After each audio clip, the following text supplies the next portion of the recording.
வணக்கம். இன்று நாம் பார்க்கக்கூடிய பதிவு என்னவென்றால் 2026 குரு பெயர்ச்சி. இந்த குரு பெயர்ச்சியில் வந்து பார்த்துட்டீங்கன்னா, மகர ராசி. மகர ராசிக்கு வந்து இந்த வருடமாகப்பட்டது சுப யோகா ஆண்டாகத்தான் அமையப் போகுதுங்க. என்னன்னா, போன ஒரு 7½ வருஷமாவே 7½ சனி ஒரு பக்கத்துல வந்து இவங்கள வாட்டி வதச்சுது.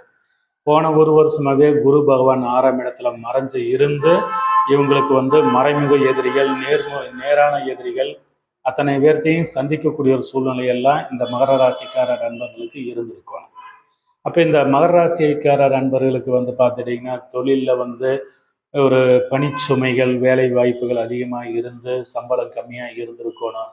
இதெல்லாம் வந்து ஜூன் 2ஆம் தேதிக்கு பின்னாடி வந்து இந்த ராசிக்காரர்களுக்கு இந்த குரு பகவான் மகர ராசியே குருவாக்குனால வேலையில் இருக்கக்கூடிய சிரமங்கள், எதிர்ப்புகள் அத்தனையுமே விலகும்.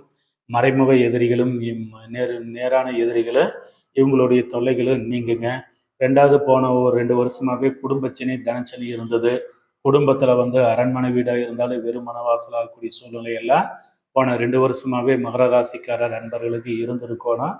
அதெல்லாம் வந்து இந்த குரு பயிற்சியோட வந்து குடும்பத்தில் இருக்கக்கூடிய பொருளாதார சிரமங்களும் வறுமை கொடுமைகள் அத்தனையுமே வந்து இந்த ராசிக்காரர்களுக்கு விலகக்கூடிய ஆண்டாகத்தான் இந்த குரு பயிற்சியாகப்பட்டது அமையும்.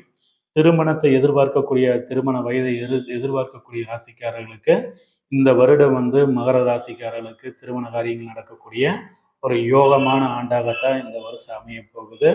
வெளிநாடு, வெளி தேசங்கள் பயணங்கள், தொழில் நிமித்தமாகவோ இல்லை கல்வி காரணமாகவோ வெளிநாடு முயற்சிகள் எதிர்பார்த்தவங்களுக்கெல்லாம் இந்த வருடம் வந்து வெளிநாடு போகக்கூடிய ஒரு யோகங்களும், கல்விக்கு தொழிலுக்காக ஒரு வெளியூர், வெளிநாடு, தூர தேசங்களில் போய் உத்தியோகங்கள், வேலை வாய்ப்புகள் பார்க்கக்கூடிய ஒரு யோகமாகத்தான் இந்த வருஷம் வந்து அமைய போகுதுங்க.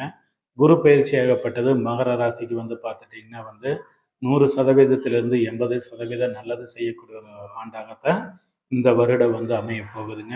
நன்றி, வணக்கம்.